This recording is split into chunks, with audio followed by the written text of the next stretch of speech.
Family. It's your man IPO Mase, and welcome back to another episode of Godly Wisdom. I've missed you, and listen, we have a great teaching word today. It's going to bless you, and I know for sure that it's going to help you in getting to where you need to be. Brothers and sisters, today I want to talk about the importance of stewardship. The importance of stewardship. Listen, I was driving home from work, and as I was driving down in Hines Park, something prompted me to say, go to the library. Go to the library. Now, myself, I'm like, I ain't been to the library since I've been a kid, right? I often find myself in bookstores, Barnes and Nobles, but I haven't been to the library. And so as I go to the library and I go inside and I'm prompted by, the receptionist, I said, ma'am, I like to sign up to be a member of the library. And she asked me if I was a resident. I said, I am. And so she begins to take down my information. And as she takes down my information, I said, well, where's the book? She said, just go down that hallway and you'll see what you're looking for. And so, y'all, as I go down the hallway, and mind you, as a kid, I did not like to read. I did not like to read. But I realized the importance of it. But as I go down the hallway, I see all of these books. I see philosophy, I see romance, I see fiction, nonfiction, I see business, I see self-development. So you know me, I went to that business and self-development section as well as philosophy section. And man, let me tell you, I got a library close to about 200 and some books. But I seen so many books from my favorite authors, John Maxwell, Miles Monroe, Robert Kiyosaki. I seen all these great authors. And they had thousands of books. And I said, man, they got books not only that I have, but that I don't have. Man, you thought I'd be a kid in the candy store. And so as I go, I pick two books. I said, ma'am, forgive me because I'm a bit ignorant when it comes to this, but what's the process on taking these books home? She said, well, you got a library card? I said, I do. And so I give her my library card. She says, you have 3 weeks. You got 3 weeks to return these two books. And man, when I tell you, I felt not only good, but I felt like I wasted so much time. And that's really what I want to talk about. The stewardship. I felt this way because for years I've been living in a certain area and I had access to something that I didn't even step foot in. Where I could have continuously be getting books for free, improving myself for free as much as I wanted. But that's the power of stewardship. If we go to Matthew 25, verses 14 through 30, and I'm going to paraphrase, it's a referencing a story about investment. It's a master that is prepared to take we're just going to say a business trip to a certain land. And he has these 3 faithful workers that he employs. And as he employs them, and as he gets ready to go to this trip, he calls a meeting. He delegates some responsibilities and some resources and some tasks to them. And essentially he tells them, I'm entrusting you with this and I need you to be effective. And so the one faithful worker that he had, he gave the worker 5 bags of silver. The second faithful worker, he gave them 2 bags of silver. The third worker, he gave him 1 bag of silver. Now in the Bible, the information provided is that the master gave them according to their ability. Stewardship. And so as the master leaves, the first servant, as faithful as he is, he goes to work. And he manages to double the master's investment. It must have been Paul Tudor Jones or Ray Dalio, I don't know, but he doubles the investment. And then the second person, they also do the same thing. They go to work with their 2 bags of silver, and they also double the investment.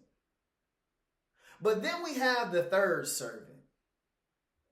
This servant being lazy, this servant not wanting to put in the work.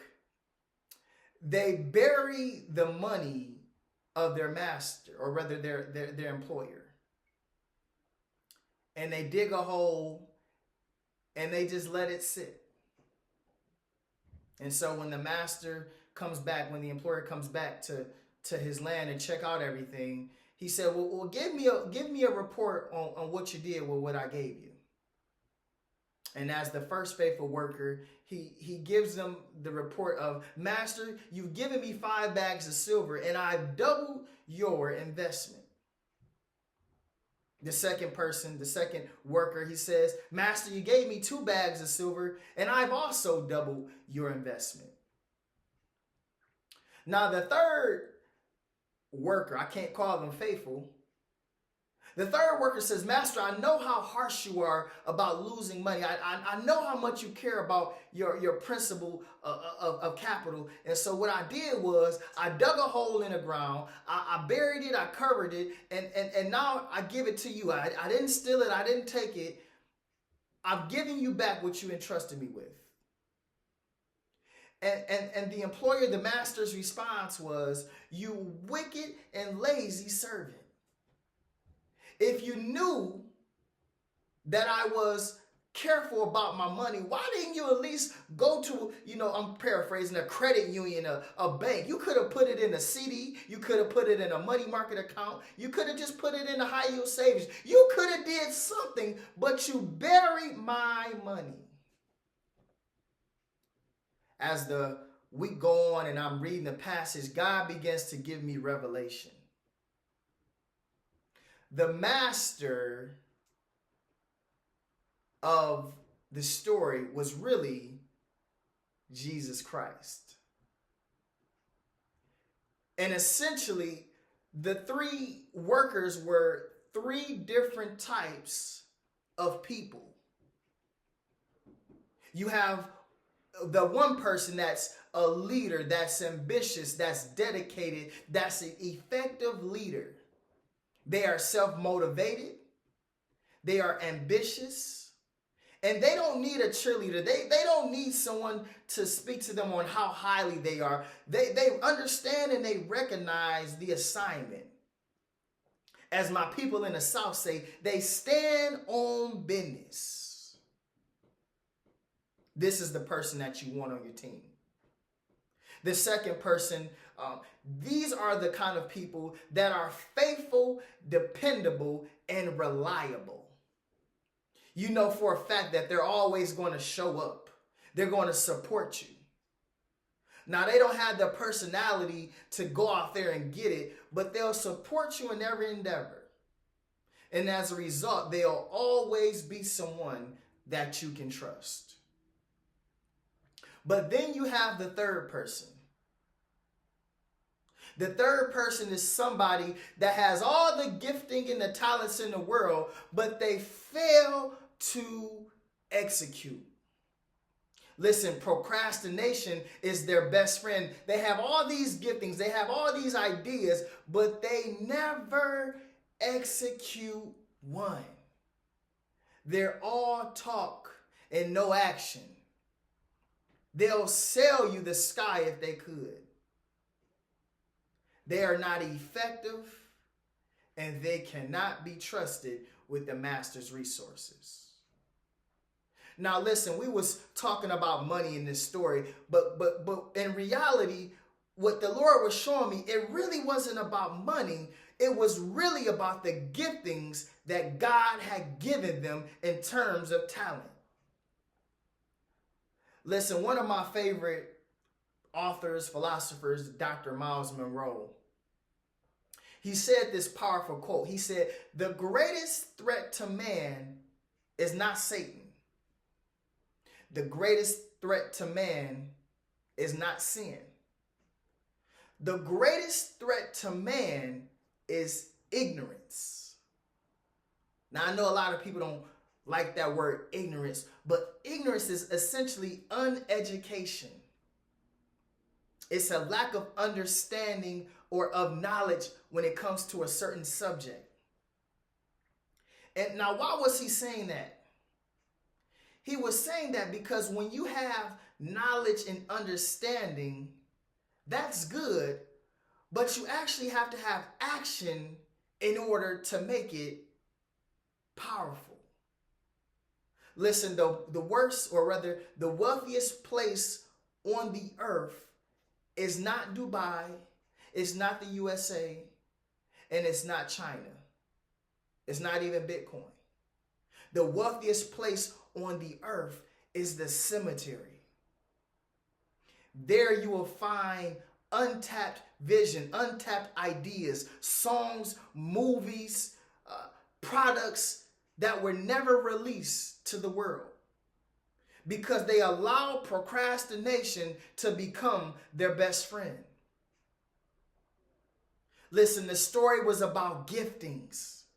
God has given you something. He's giving you more than what you realize that you have. And you're being like the third servant and you're sitting on it. Listen, can I tell you something? You were created for such a time that we needed you to be here. Could you imagine if Steve Jobs never became employed or never worked with the company Apple? We never had the iPhone. Could you imagine if Henry Ford, with the vision that he possessed, didn't push himself to mass produce a vehicle, a transportation for the masses? We still be riding horses. Listen, you are gifted, you are uniquely made, and you have to understand you have to be effective with your talent. You owe it to God to produce more than what he entrusted you with. If you're having a hard time right now in your finances, let me give you a different perspective. God always gives you according to what you can manage. If you can't manage $1,000, don't expect to get $10,000. If you can't manage 10, don't expect to get 100. Listen, God will never give you a money, but he'll always give you an idea. He'll give you an idea and then he'll create provision for the idea. And essentially what God is saying in this season, I want you to be a partner with me. Partner with me, and I'll take the little that you do have and I'll increase it. I'll multiply it. I'll make an abundance of it, and I'll do these things so people will come to me to show that my glory is not only impactful, but I can move in any situation. I want to give you 4 principles that will help change your life. The first principle is focus on one goal. Listen, there's an old adage that says, a bird in the hand is better than 2 in the bush. When you focus on so many other things, you lose sight on the first thing that can actually get you to where you need to be. Focus on the one thing. The second thing is focus on continual improvement. Listen, when you better yourself, when you make a commitment and accountability to making yourself better, you not only hold yourself in a better or greater standard, but you actually get more out of your calling. The third thing is forget your past. Listen, 2024 is about to be over, and no matter what mistakes that you made, no matter what mishaps or shortcomings that you had, understand and realize that it's going to be a stepping stone to your success. The fourth and final thing is focus on the future. Listen, where you are right now is not where you're always going to be. And you have to understand and have the vision. Keep telling yourself, greater is coming, better is coming. I won't always live like this. I won't always be like this. I won't always drive like this. But understand that there's more to come. Beloved, as I hasten to a close, I want us to focus on stewardship. Stewardship, again, is the handling, the care, the management of one's resources. We are ambassadors for change, and it's time for us to be managers of God's resources. Beloved, I love you, and it's been another episode of Godly Wisdom. Peace.